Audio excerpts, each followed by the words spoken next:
మనం ఏదైనా మాట్లాడితే పెద్దవాళ్ళు ఆపేస్తూ ఉంటారు. తదాస్తు దేవతలు ఉన్నారు అలా అనొద్దు అంటారు. తథాస్తు అంటే ఖచ్చితంగా జరిగి తీరుతుంది అని చెప్పడమే.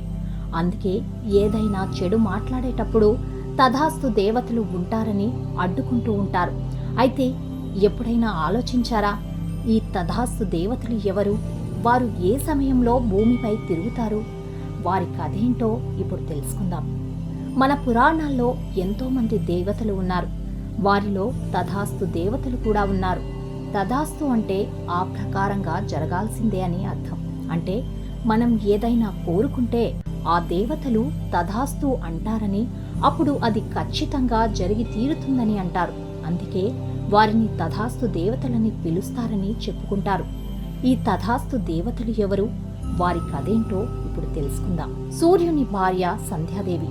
ఆమె సూర్యుని వేడిని భరించలేక గుర్రం రూపాన్ని దాలుస్తుంది. గుర్రం రూపంలోనే ఆమె గురుదేశం వెళ్ళిపోతుంది. అయితే భార్య గుర్రం రూపాన్ని ధరించడంతో సూర్యుడు కూడా గుర్రం రూపాన్ని దాల్చి ఆ సంధ్యాదేవి దగ్గరకు వెళ్తాడు. గుర్రం రూపంలో వీరిద్దరూ కలవడం వల్ల వారికి అశ్విని కుమారులు పుడతారు. వీరు గుర్రం ముఖాలతోనే ఉంటారు. వీరిని తథాస్తు దేవతలని అంటారు. అలాగే దేవతలకు వైద్యులుగా కూడా చెప్పుకుంటారు. గుర్రం రూపంలో పుట్టిన దేవతలు అశ్విని కుమారులు. అందుకే వారు చాలా వేగంగా ప్రయాణిస్తూ ఉంటారు. గుర్రంలాగే దౌడు తీస్తారు. ప్రయాణించే మార్గంలో నోటితో తథాస్తు అనుకుంటూ పరుగులు పెడతారు. వేద మంత్రాలను జపిస్తూ ఉంటారు. ముఖ్యంగా వీరు యజ్ఞాలు యాగాలు జరిగే చోట తిరుగుతూ ఉంటారని చెప్పుకుంటారు.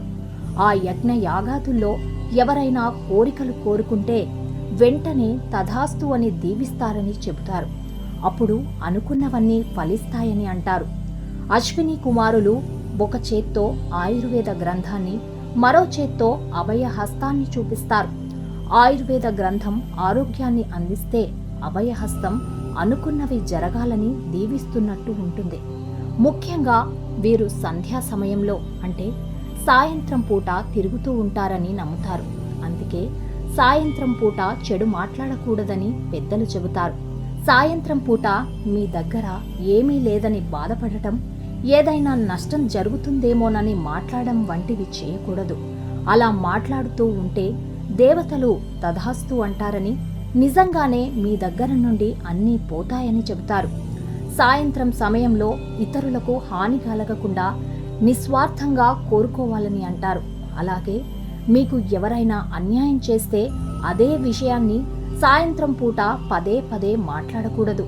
అలా మాట్లాడితే తథాస్తు దేవతలు మీకు అన్యాయం జరిగేలా చేస్తారని అంటారు. కాబట్టి సాయంత్రం పూట మీరు మాట్లాడే మాటలు చాలా జాగ్రత్తగా ఉండాలి. అందులో చెడు లేకుండా చూసుకోవాలి. ఎప్పుడూ మంచినే కోరుకోవాలి. పురాణాల ప్రకారం సాయంత్రం పూట కోరుకునే కోరికలు మంచివిగా ఉండాలని, అవి ఖచ్చితంగా తీరతాయని కూడా అంటారు. అశ్వాల రూపంలో ఉండే అశ్విని దేవతలు కవలలుగా చెప్పుకుంటారు. మహాభారతంలో పాండురాజు భార్య అయిన మాద్రికి అశ్విని దేవతల మంత్ర ప్రభావం వల్ల నకులుడు, సహదేవుడు అనే కవలలు జన్మించారని అంటారు. ఈ కవలలే ఆయుర్వేదాన్ని దక్ష ప్రజాపతి నుండి నేర్చుకుని ఇంద్రునికి కూడా నేర్పారని చెప్పుకుంటారు.